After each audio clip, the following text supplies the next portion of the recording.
So you struggle to write something as fast or as well as you want. You turn to AI, it whips up something in the blink of an eye, and then if you're like a lot of people, you spend the next few hours reprompting it, editing it, and trying to make it sound right because something feels off. Even if you aren't. I'm Emily. I'm a longtime SEO writer and strategist, and I've always liked tech. So when generative AI tools like ChatGPT hit the market, I was curious about them. But after poking and prodding for some time, I realized that I can actually write stuff from scratch faster than when using AI if we add up all the time it takes to plan, prompt, reprompt, probably reprompt again, revise, fix, edit, and publish. And I don't have time for all of that nonsense, and you probably don't either. So in this video, I'm going to walk you through an alternate solution to writing for your job or your business. It's called the Simple Blogging System, and it's a framework that I've built using my 16 years of experience creating SEO-ready website content. Now, if you want to skip ahead right to the good stuff, you can check out the full system at the link in the description. For the rest of you, stick with me and let's talk through why you're really struggling to write with AI and how implementing the frameworks in the system can help you fix it. So first off, it's important to know that there are 4 types of searches that people make. There's informational searches where people are looking for an explanation or a how-to guide. There's commercial searches where people aren't quite ready to purchase, but they know they need or want to buy something, so they're researching their options. There are transactional searches where people are really ready to make a purchase, like they've got their credit card in hand, let me add it.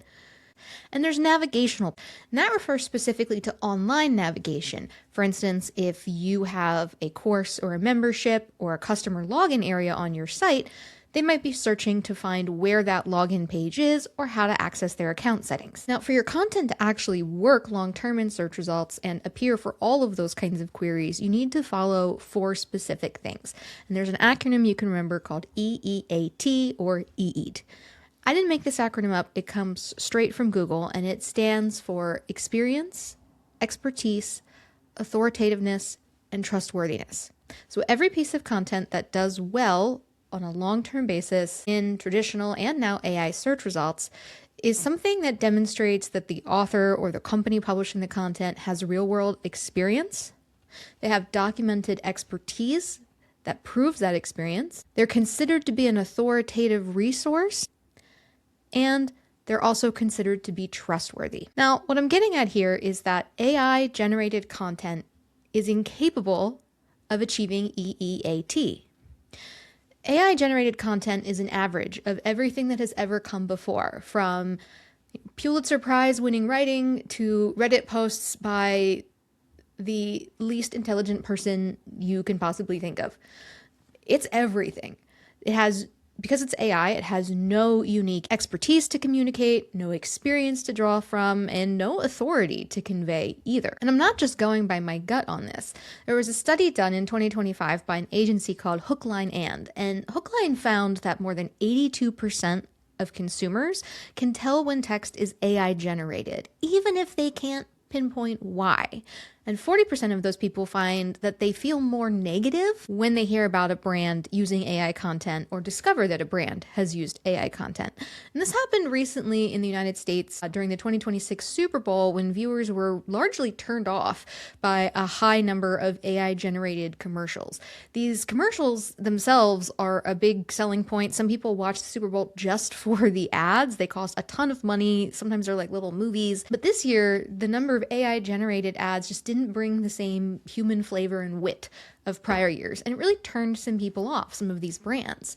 So if you've ever been generating content with AI and you're like, something is just not right and you can't pinpoint it, trust your gut. The Hook, Line study shows us that even if we can't really verbalize what seems off, we know something isn't quite right. And if you know it, the people who are reading your brand content are absolutely going to know it. And ultimately, if you're producing a lot of content that's AI generated and not getting a good reaction, like those Super Bowl commercials, it can begin to erode trust in your brand rather than boost it. So you're actually working against your own EEAT, and it's not good for long-term search performance or revenue growth. So, as I mentioned before, the process of getting content out of an AI tool, at least content you want to use, can be a lot longer than expected. I want you to really think about how long it took you to go from your initial prompt to final publication of a piece the last time you used AI to write something. Did you complete the process in an afternoon? In a workday? Did it take you more than a full day to get something that was really usable? I did a study recently of people who use AI to write marketing content, such as a blog for their website, and I found that when it came down to it, only about a quarter of users actually see noticeably faster speed gains.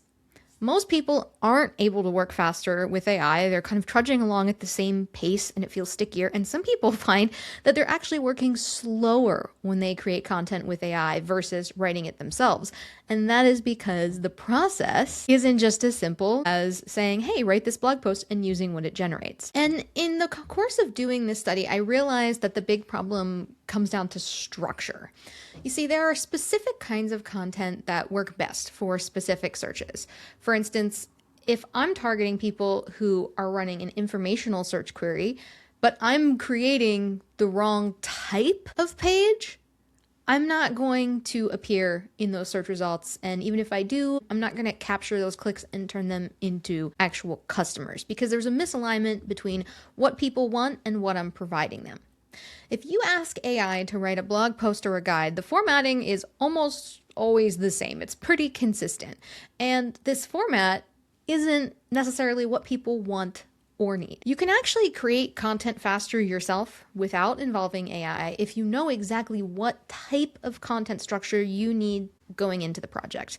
So there are 8 types of content that perform really well in search results. There's 2 types of informational guides, 3 types of list articles, direct comparisons of 2 products or companies, in-depth reviews of a specific service or product, and case studies. Now, when you know how to structure each of these types of content and how to match each one to a specific search intent, you can cut through all of the crap and rise in search results quite easily.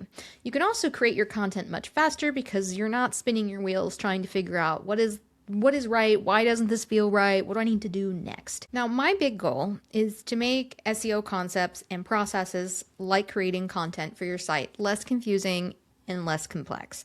There are a lot of people who've built whole businesses on keeping a veil of mystery over the process, and that doesn't need to be here. I'm not going to do that. So what I've done is I have created templates for each of the 8 types of content that perform well in traditional and AI search results. The templates walk you through exactly what to write, how much to write, and when to write it. I even tell you when to use bulleted lists and tables. An initial tester of this system wrote 1,500 words in 1 hour. That's pretty fast. And I read the content. It was good. It's gonna work well in search results. The system is currently priced at $200 with a launch discount of $50 through May 1st. That puts it on par with a premium ChatGPT or Claude subscription. Plus, it is endlessly reusable. You can build a library of content over and over again with these templates. You're never going to hit a usage limit, and it's also not going to go offline unexpectedly. There's more information linked in my channel description and in this video description if you want to grab the templates now at their lower price. And if you want to learn more about the study that I did that explores how quickly or slowly people are using AI to write content, check out my channel. I've got a full rundown of the results available for you to watch.